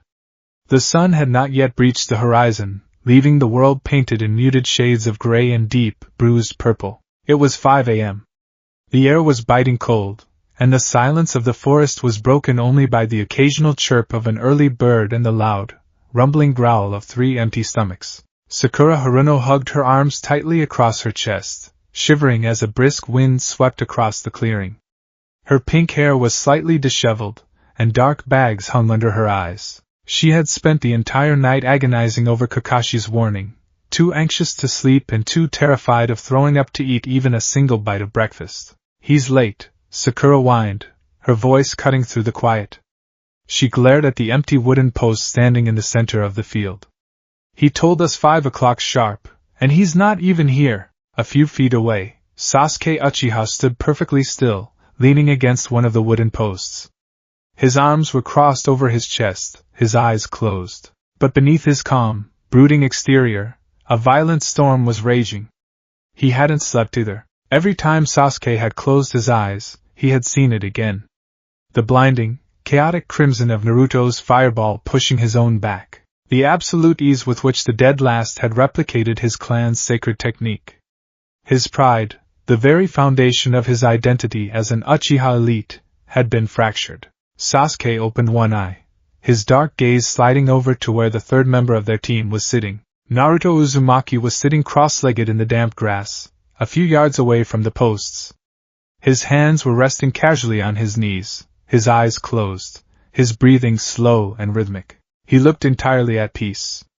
There was no fidgeting, no loud complaints about hunger, no desperate attempts to get Sakura's attention. To Sasuke, it was infuriating. What is he doing? Sasuke thought, his jaw clenching. Is he trying to act cool? Trying to act like he's some seasoned veteran? But Naruto wasn't acting. He was listening. With his eyes closed and his mind clear, Naruto's chakra empathy was fully expanded, blanketing the training ground. The forest was a cacophony of life. He felt the tiny, rapid, needle-like pulses of chakra from the insects burrowing in the dirt. He felt the warm, fluttering energy of the birds in the canopy. He felt the slow, ancient, sluggish hum of the massive oak trees drawing water from the earth. And of course, he felt his teammates. Sakura's chakra was a tight, nervous knot in her chest, perfectly contained but practically vibrating with anxiety and hunger. Sasuke's chakra was a completely different beast. It was a smoldering, jagged mass of heat, tightly coiled and flaring with directed hostility every time the Uchiha looked in Naruto's direction. He's still mad about the fireball, Naruto mused internally, observing the flow of Sasuke's energy without opening his eyes. His coils in his lungs are still a little raw. He pushed himself too hard yesterday. If he tries to use a C-rank fire jutsu today, his accuracy is going to drop. Naruto took a deep breath, pulling the crisp morning air into his lungs. He focused on his own center. His reserves were an ocean compared to the puddles of his teammates. The massive, swirling blue vortex of his Uzumaki life force was calm, but beneath it, the heavy, rusted iron cage thrummed with the dark, bubbling red chakra of the Nine Tails. He ignored the fox, focusing instead on the pathways leading to his hands and feet, priming them to mold energy at a moment's notice. Hours ticked by. The sun slowly crested the Hokage monument, burning away the morning mist and bathing the training ground in bright, golden light. It wasn't until the clock struck 8 a.m. that Naruto felt it. A massive, jagged, terrifyingly cold chakra signature suddenly entered the perimeter of his sensory range. It moved with impossible speed, jumping from tree branch to tree branch without disturbing a single leaf. It was like feeling a localized thunderstorm rolling through the forest. He's here, Naruto thought, his eyes snapping open. A second later, with a soft swirl of leaves, Kakashi Hatake materialized in front of them. He had one hand tucked casually into his pocket, the other holding a small alarm clock. His single visible eye curved into a lazy smile. "Morning, everyone," Kakashi greeted cheerfully. "Ready for your first day? You're late." Sakura and Sasuke, internally, shrieked in unison. Sakura marched forward, pointing an accusatory finger at the Jonin. "You told us 5 in the morning. We've been standing here freezing for 3 hours. Well, you see, a black cat crossed my path, so I had to take the long way around," Kakashi lied smoothly, waving a dismissive hand. He walked over to one of the wooden stumps and set the alarm clock down on top of it. He pressed a button, setting the timer. "It's set for noon," Kakashi announced, his tone shifting slightly, losing a fraction of its lazy warmth. He reached into his flak jacket and pulled out a small string. Dangling from the string were 2 small, silver bells. They jingled softly in the morning breeze. "Your assignment is very simple," Kakashi said, holding the bells up by his face. "You just have to take these bells from me before the alarm goes off at noon. If you can't get them by noon, you get no lunch. You'll be tied to those posts, and you'll watch me eat my lunch in front of you." Sakura's stomach let out a loud, embarrassing growl. Sasuke's eye twitched. Naruto simply stared at the bells, then up at Kakashi's covered left eye. "Wait a second," Sakura said, her brow furrowing as she did the math. "There are 3 of us. Why are there only 2 bells?" Kakashi's visible eye crinkled into a dark, sadistic smile. "Because that way, at least one of you will definitely end up tied to a post. And whoever doesn't get a bell fails the test. They will be sent immediately back to the academy." The gravity of the situation slammed into the genin. A 66% failure rate. At best, only 2 of them were passing. At worst, all 3 of them were going back to Irika's classroom. "You can use any weapons, including shuriken," Kakashi continued, slipping the bells onto his belt loop. "If you don't come at me with the intent to kill, you won't be able to take them." "But sensei," Sakura gasped, "those weapons are dangerous. You could die." "Especially since he couldn't even dodge a chalkboard eraser," Sasuke muttered under his breath, his competitive edge sharpening. Kakashi chuckled, a low, rumbling sound that made the hair on Sakura's arms stand up. Class clowns are usually the weakest links. They are easily ignored, and their execution is clumsy. When I say start, you can begin. In standard history, this was the moment Naruto would pull out a kunai, scream, and charge blindly at Kakashi, only to be effortlessly subdued. Kakashi waited for it. He braced himself for the loud, unpredictable blonde to rush him. He shifted his weight, ready to demonstrate the gap in their physical abilities. But Naruto didn't move. Instead, Naruto simply stood up, dusting off his orange pants. He looked at Kakashi, his blue eyes entirely unreadable.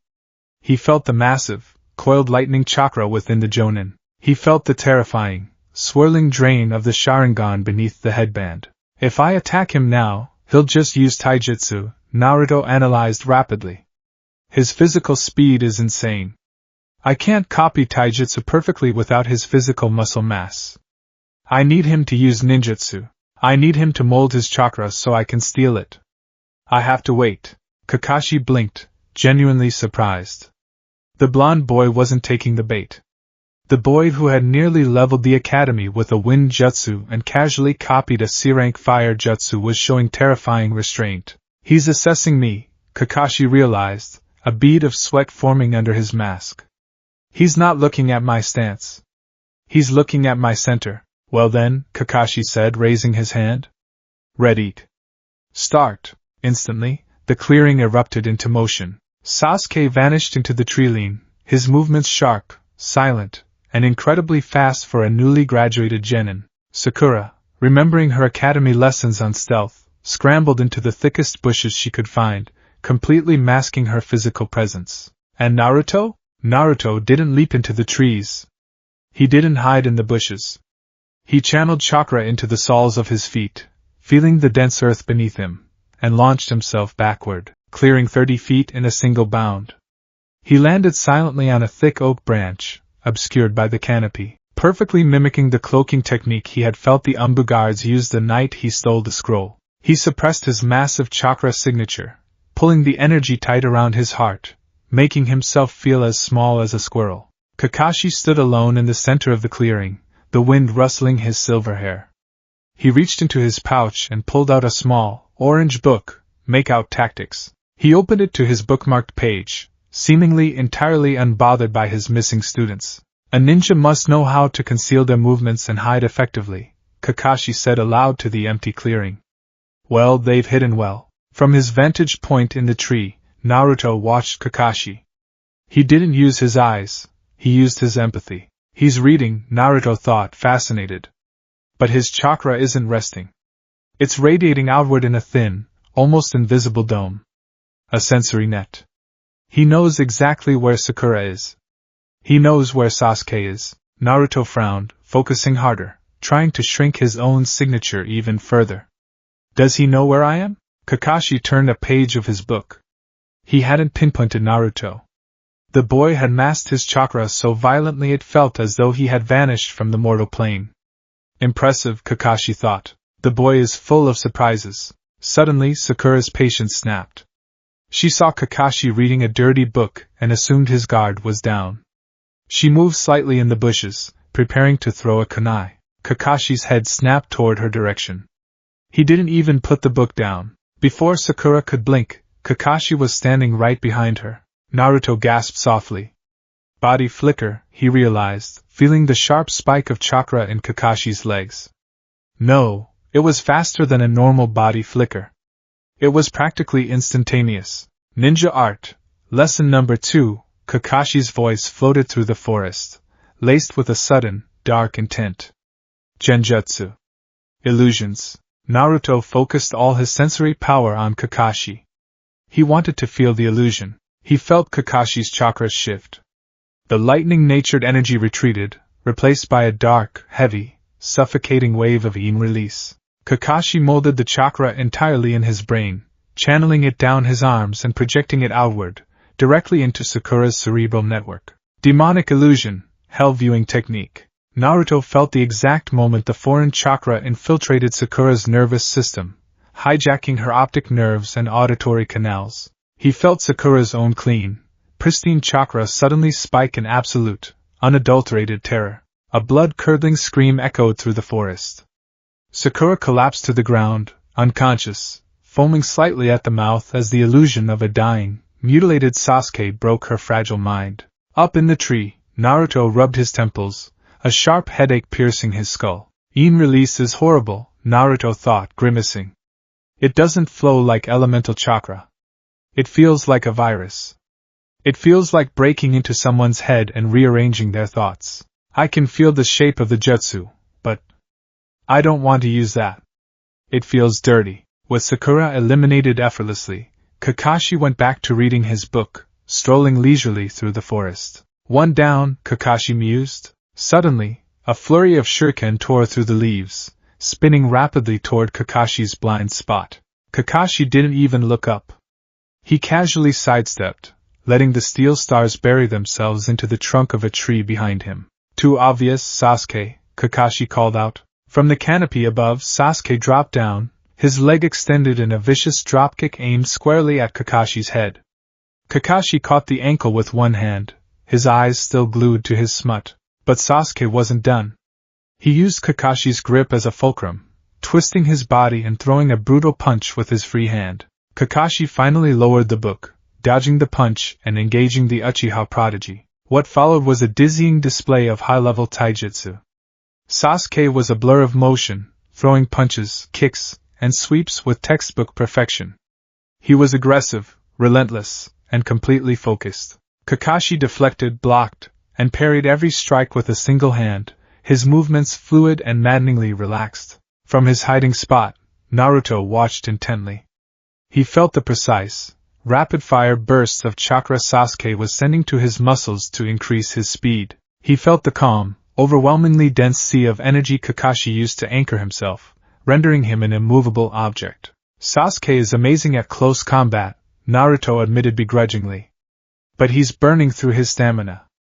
Kakashi isn't even trying. Sasuke realized this too. Frustration mounting, the Uchiha flipped backward, creating distance.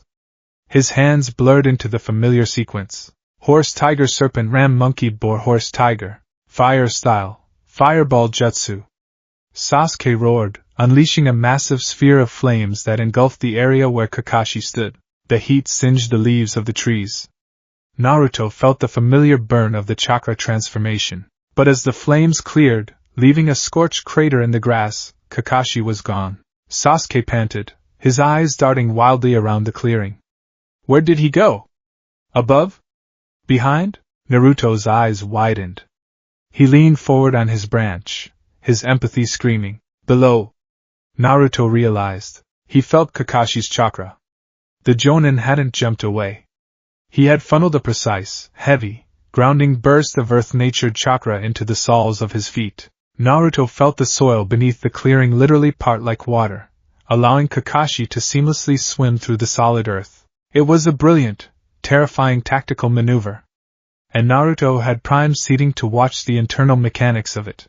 Earth-style, headhunter jutsu. Naruto memorized the exact frequency of the earth chakra.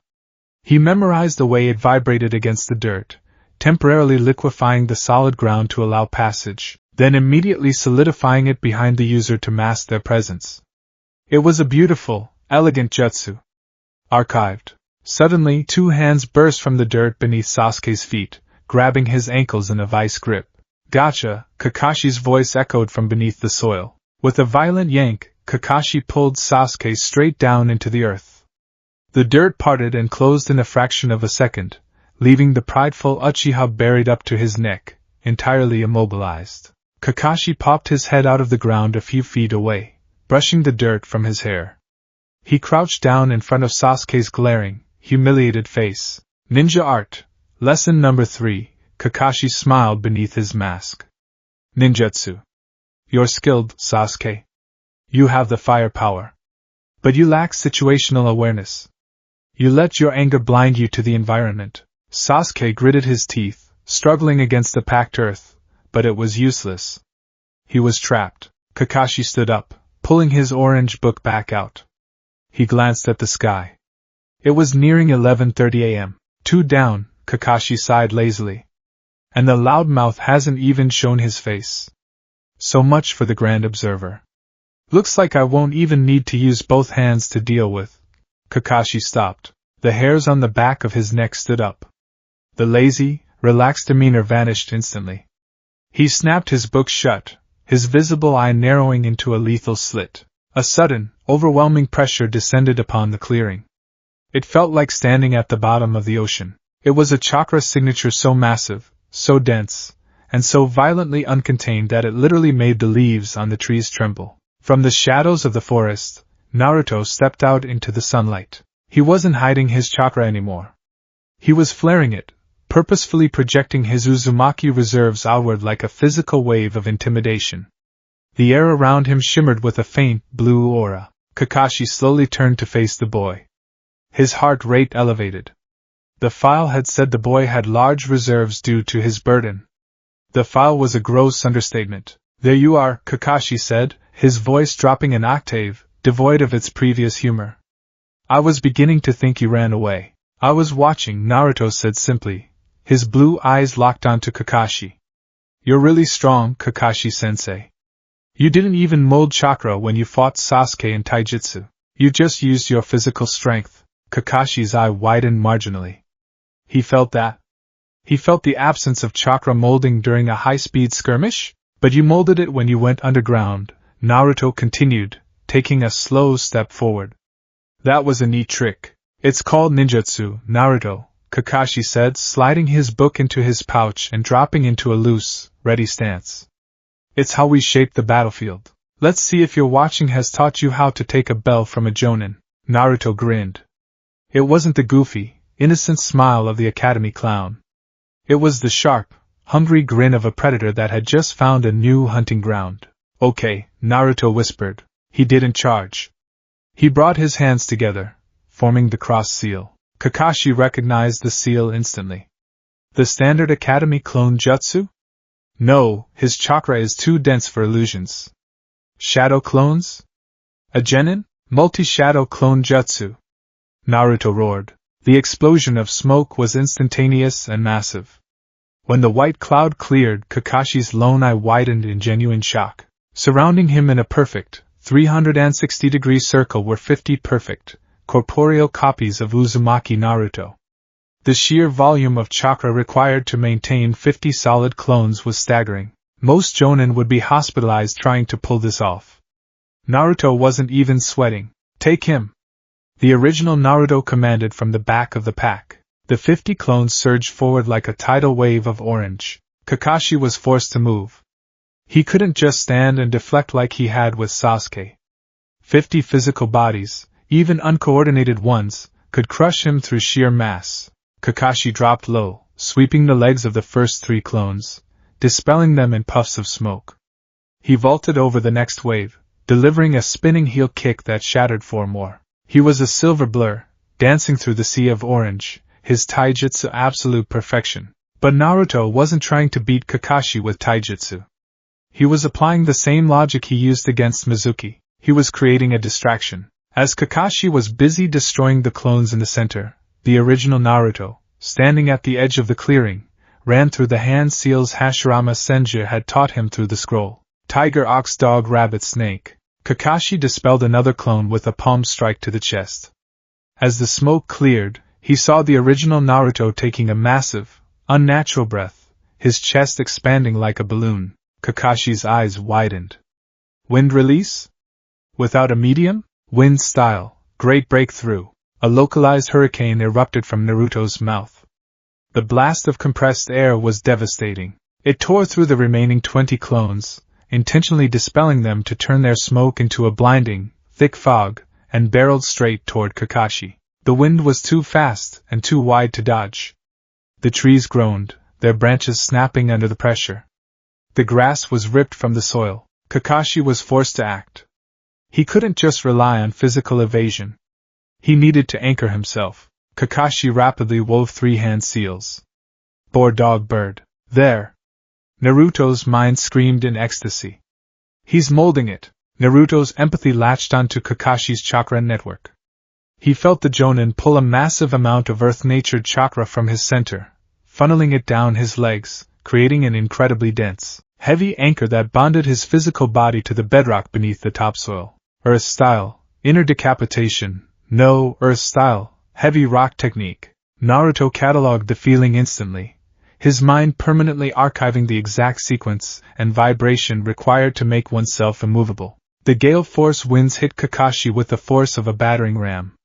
The Jonin vest flapped violently, his silver hair whipping wildly, but he didn't move an inch. The earth jutsu kept his feet rooted to the ground like a mountain. The wind died down, leaving a massive, fan-shaped crater of destroyed earth and uprooted trees in its wake. Kakashi stood in the center of the destruction, panting slightly.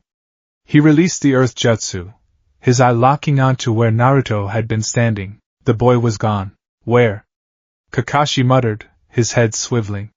He expanded his sensory net, searching for the massive, blinding beacon of the boy's chakra. Nothing. It was completely gone. Kakashi's heart skipped a beat. He completely suppressed his signature again?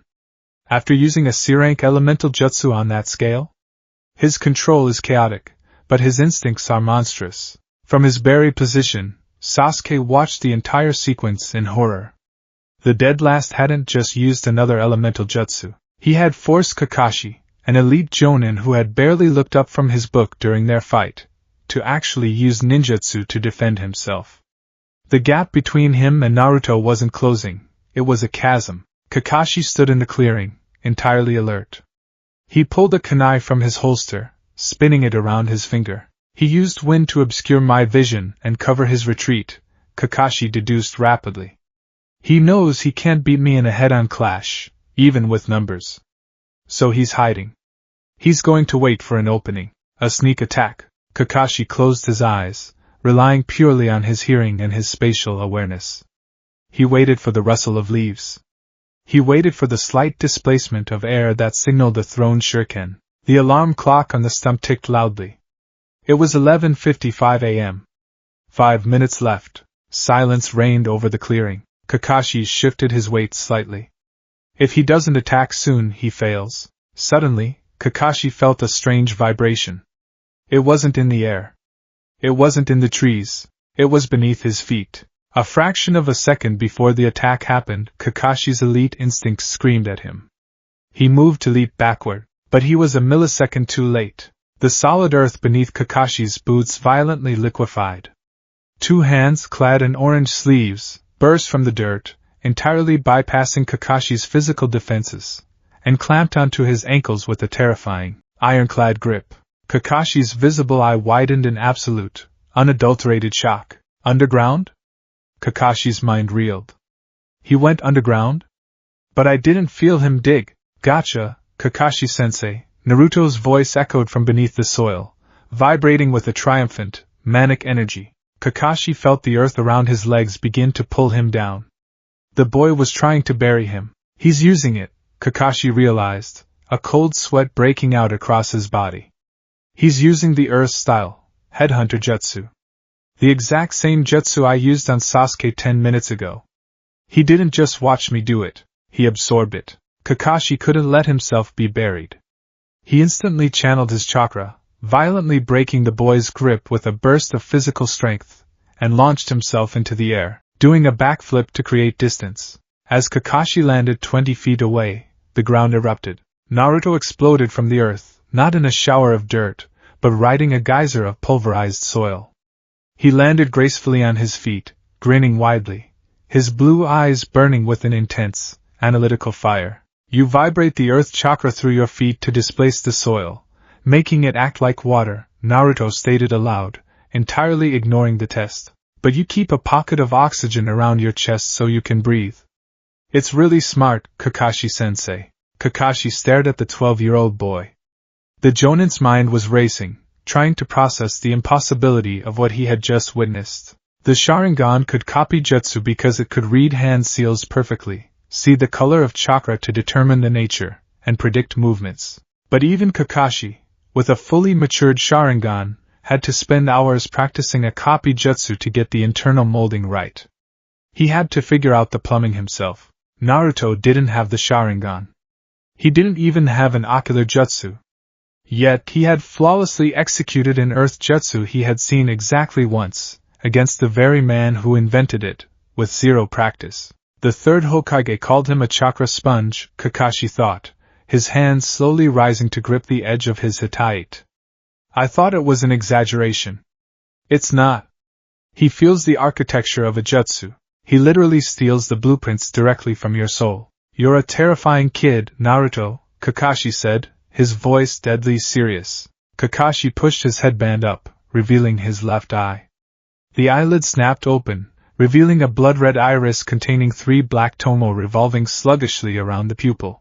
The Sharingan. From his buried spot, Sasuke gasped loudly, his eyes locked onto Kakashi's face. The Sharingan? How does he have my clan's eye? Naruto, however, didn't care about the eye's history. His empathy instantly focused on the left side of Kakashi's face. Whoa, Naruto thought, staggering back a half-step. The sensation was violently overwhelming. It's like a black hole. It's constantly sucking his chakra into the optic nerve, burning it to fuel the vision. That's why he keeps it covered.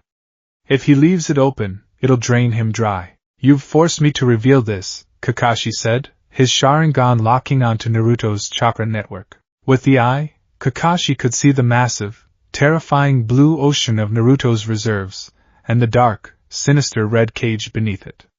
You have immense power, Naruto. But power without teamwork is useless. You have 3 minutes left. Come at me, Naruto grinned. Okay, Naruto didn't hold back. He brought his hands together, rapid-firing through hand seals he had archived over the last 24 hours. Tiger hair boar dog, earth style, earth wall.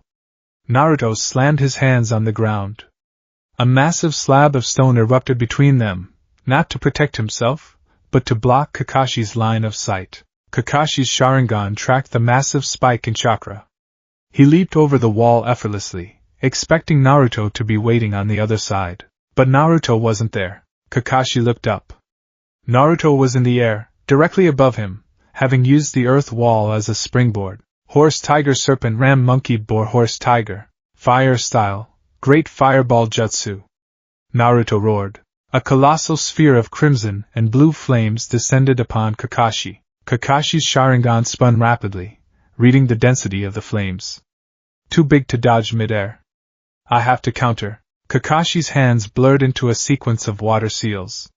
Tiger ox monkey rabbit ram boar ox horse bird tiger dog tiger snake ox ram snake pig ram ram water monkey bird dragon. Water style, water dragon jutsu. A massive serpent made entirely of water erupted from the nearby river, crashing into the descending fireball. The collision created a massive, blinding cloud of superheated steam that blanketed the entire clearing. Inside the steam cloud, Kakashi landed softly, his Sharingan piercing through the fog. He expected Naruto to launch another devastating ninjutsu, but Naruto didn't. Instead, Naruto's voice echoed through the thick fog, aimed not at Kakashi, but at the edge of the clearing. Sasuke! Now! Kakashi's eye widened. He spun around. While Kakashi had been busy defending against the massive, flashy ninjutsu barrage, he hadn't noticed the subtle shift in the environment. He hadn't noticed that Naruto's earlier earth wall had purposely disrupted the soil structure around the area where Sasuke was buried. Sasuke Uchiha was no longer trapped. The shockwaves of the jutsu, combined with Naruto purposefully weakening the earth nearby, had allowed Sasuke to pull himself free, and the Uchiha prodigy was not one to waste an opportunity. Bursting through the steam cloud directly behind Kakashi, moving at maximum speed, was Sasuke. He didn't use a jutsu. He didn't scream. He simply lunged, his hand outstretched, his fingers brushing against the silver bells dangling from Kakashi's waist. Kakashi reacted with elite instinct. He twisted his body violently, a millimeter away from Sasuke's grasp, and launched a sweeping kick to knock the boy away. But Sasuke didn't try to dodge. He took the kick directly to the ribs, grunting in agony, but used the impact to propel himself forward, his hands swiping blindly in the mist. Jingle! The sound echoed clearly through the clearing. The steam began to clear. Kakashi stood in the center of the training ground, his foot still extended from the kick. He looked down at his waist. The bells were gone. Kakashi looked up. 10 feet away, lying in the dirt and clutching his bruised ribs, was Sasuke. In his right hand, tightly gripped, were the 2 silver bells. A few feet away from Sasuke, Naruto dropped from the sky, landing heavily on his knees, panting violently. The rapid succession of C and B rank elemental jutsus had finally taxed even his Uzumaki stamina. He wiped a streak of sweat from his forehead, looking over at Sasuke with a tired, genuine smile. Nice grab, Sasuke, Naruto breathed out. Sasuke stared at the bells in his hand, then up at Naruto. The complex swirl of emotions in the Uchiha's chest was dizzying. Anger, pride, confusion, and a begrudging, infinitesimally small ounce of respect. He had gotten the bells, yes. But he only got them because the dead last had engaged an elite jonin in a high-level ninjutsu duel, and intentionally created an opening for him. You're a freak, Sasuke muttered, gripping the bells tightly. Bryaning! The alarm clock on the stump screamed, signaling the arrival of noon. The test was over. Kakashi slowly lowered his leg. He reached up, pulling his headband back down over his Sharingan, plunging the world back into a singular visual perspective. He let out a long, heavy sigh that seemed to carry the weight of the entire morning. He looked at the two boys sitting in the dirt. He looked over at the bushes where Sakura was just beginning to stir from her genjutsu-induced coma. Well, Kakashi said, his voice returning to its lazy, unbothered drawl. The alarm went off. And you managed to get the bells. Kakashi walked over to Sasuke, holding out a hand. Sasuke glared at it for a second before slapping the bells into the jonin's palm. There are only 2 bells, Kakashi reminded them, holding them up. Which means one of you doesn't get lunch. And one of you fails. Kakashi looked directly at Naruto. Naruto, you didn't touch the bells. You just provided a distraction. According to the rules, you fail. Naruto didn't look upset.